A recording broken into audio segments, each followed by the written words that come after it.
That's a great question. What you want to do beforehand is you want to set up your ultimate objective. You have to ask yourself, do you want to keep the home? I mean, that's the most important. As obvious as that sounds, maybe you can't, no matter what happens, you can't afford it. So if you want to keep the home, then you have other options. The main one is to try to modify the mortgage so you can, handle the payments each month. The second level is to actually challenge the mortgage and the note.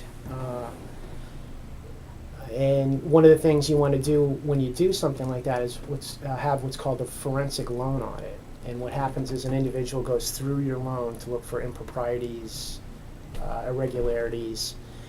And then if you have that done, it gives you a couple options. You can either sue the lender for these improprieties, and things such as, ultimately, you can actually have the mortgage rescinded if there's sufficient problems with it.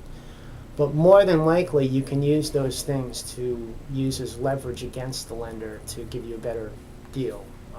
If you say to them, well, we found X, Y, and Z, the homeowner wants to stay in the home, you want the payment, so why don't we try to work something out here? So, I mean, that's the second thing. And then the last thing is bankruptcy.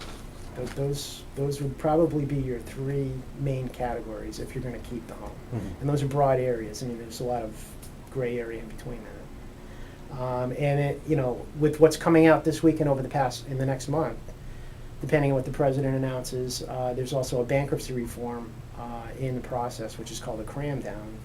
And that may have a huge impact on whether someone decides whether or not to go ahead and pursue bankruptcy. It's something I don't recommend people take lightly. It's a serious undertaking, so it's not something you should just take and do right off the bat, because it can affect your credit up for 10 years. So it is, it's a significant step.